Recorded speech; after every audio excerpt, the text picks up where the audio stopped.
Assalamualaikum warahmatullahi wabarakatuh. Kami dari kelompok 10 akan menjelaskan materi yang berjudul Penguatan Hubungan Indonesia-Australia pasca Bom Bali 1 pada era pemerintahan Megawati Soekarno Putri, di mana materi kali ini akan dijelaskan oleh 3 pemateri, yaitu saya sendiri Yandrea Sianturi, kemudian Yustika Karen Kapuk dan Putri Fadilah. Langsung saja penjelasan pertama akan dijelaskan oleh Putri Fadilah.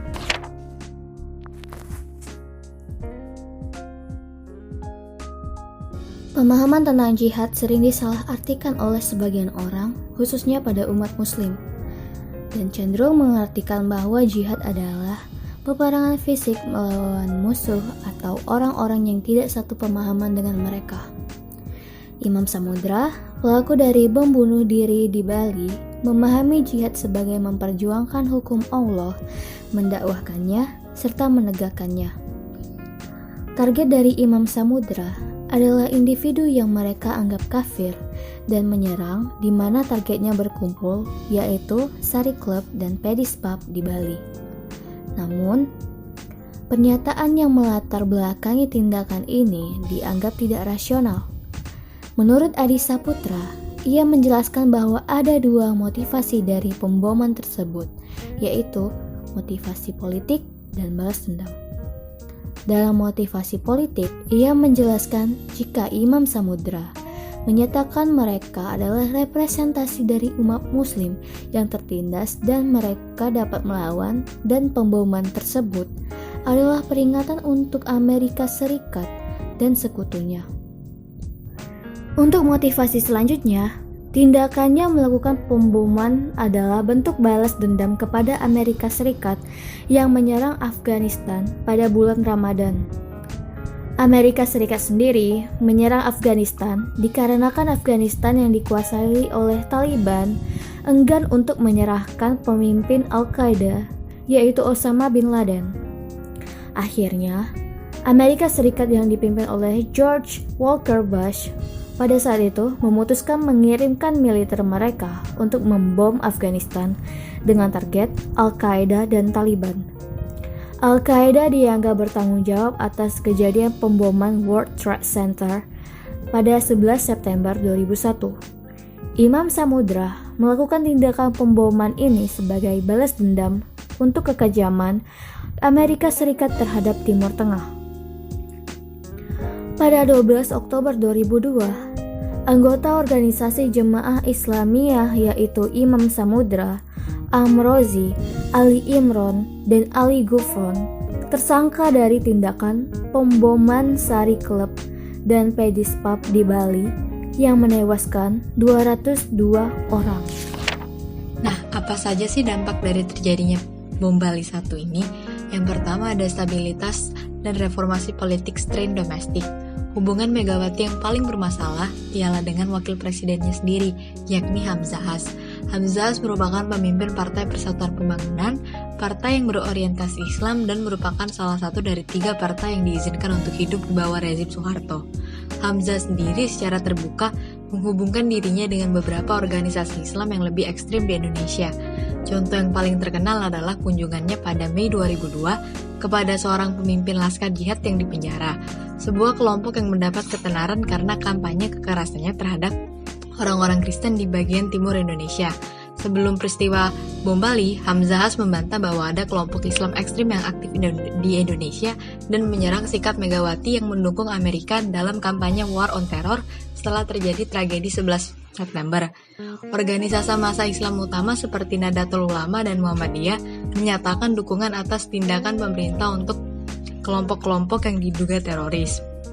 Seperti yang dikatakan oleh seorang pengamat Australia, sebagian besar organisasi politik akan memperlakukan Islam radikal bukan sebagai masalah agama, tetapi sebagai keamanan internal dan masalah perdamaian dan ketertiban.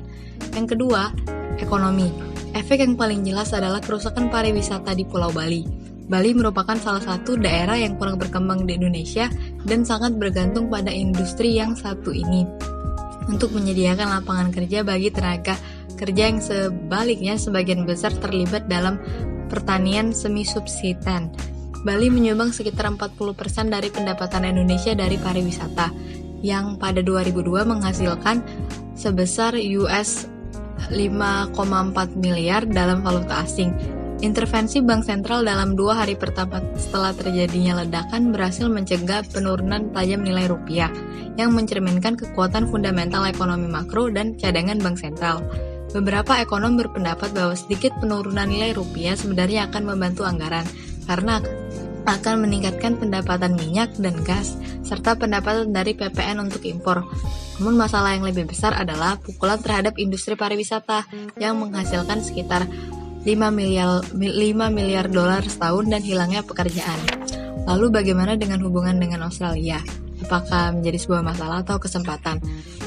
Dikomando oleh Kepolisian Nasional Australia, investigasi dilakukan dengan memobilisasi sekitar 500 aparat kepolisian Australia. Dalam proses bersama ini, Biro Investigasi Federal adalah salah satu mitra utama dan kontributor terpenting selama investigasi. Tanggapan Kepolisian Nasional Australia dalam membantu Polisi Nasional Indonesia untuk menyelidiki tindakan teroris memerlukan keterlibatan dan koordinasi politik, termasuk pendalaman, intelijensi, victim identification, dan special identification, riset forensik, serta peran polisi dalam menghubungi keluarga korban. Pada bulan Februari 2004, Menteri Luar Negeri Indonesia dan Australia, yakni Hasan Wirajuda dan Alexander Downer, mengetuai pertemuan Menteri Regional di Bali tentang counter-terrorism.